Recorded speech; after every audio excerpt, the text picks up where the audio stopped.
ლუკა, როგორი ხარ შენ? ბაჩეიშვილი მაგარი გვარი. მოდი.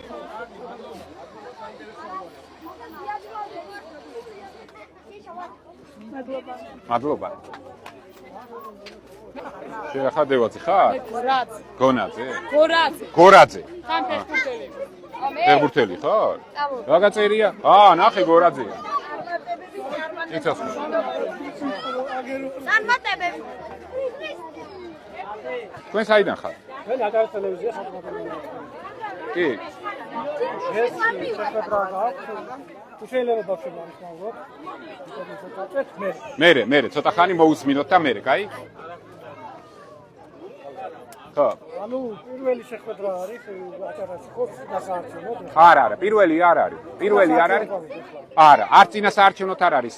პირველი, კი, დღევანდელი შეხვედრა და ჩამოსვლის მიზანი იყო ჩვენი აჭარის ფილიალის თავმჯდომარედ ავირჩიეთ ბატონი ჯემალი ანანიძე და ამიტომ ვარ დღეს აქ და ჩვენ გქონდა ბატონი ჯემალი ანანიძე. ჩამართვა ხალხი, სურათს გადამიღებენ. კი, ჯემალი ანანიძის წარდგენ. შორეული ნაოსნობის კაპიტანი ვარ. იცოცხლე.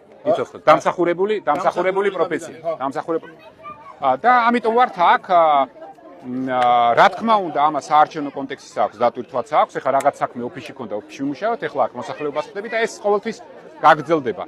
მე თვეში 2-3ჯერ მაინც აჭარაში ვარ და ბათუმში ვარ, ისევე როგორც ბათუმში, ასევე ზემო აჭარაში, განსაკუთრებით ხულოში ვახევი ძალიან მიყვარს იქაურობა და გავაგრძელებთ, იმიტომ რომ ჩვენ მოგეხსენებათ მედია მაინც განსაკუთრებით პოლიტიკურ კონტექსტში ძალიან ასე ვთქვათ პარტიულ ადაფილირებულია და ჩვენ გვირჩევნია ხალხს ასე უშუალოდ შევხვდეთ, ხელი ჩამოვართვათ და ველაპარაკოთ და ამას გავაგრძელებთ.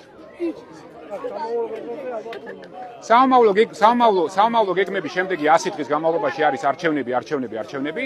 ყველაფერი გავაკეთოთ იმისთვის, რომ საქართველოს პარლამენტში 2024 წლის ოქტომბრის არჩევნების შემდეგ ნაციონალურ მოძრაობას და ოცნებას ერთად 50% ნაკლები ქონდეს, რომ მათ ვერ შეძლონ ქვეყანა წაიყვანონ ან ცალ-ცალკე ან ერთად წარსულში.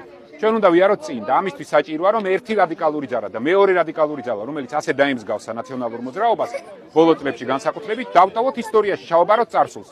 არცად არ უნდა გაქრნენ, არაფერი არ უნდა დაამართ, მათ უნდა გააგრძელონ არსებობა და მუშაობა, უნდა დარჩნენ პოლიტიკურ ველზე, მაგრამ უნდა დარჩნენ ოპოზიციაში ერთად და იქ ოპოზიციაში ძალიან გაუგებენ ერთმანეთს, როცა ისე როგორც უგებენ, როცა კრიტიკული გადაწყვეტილებები ჭირდებათ პარლამენტში და ძალიან ეხმარებიან ერთმანეთს და თანამშრომლობას.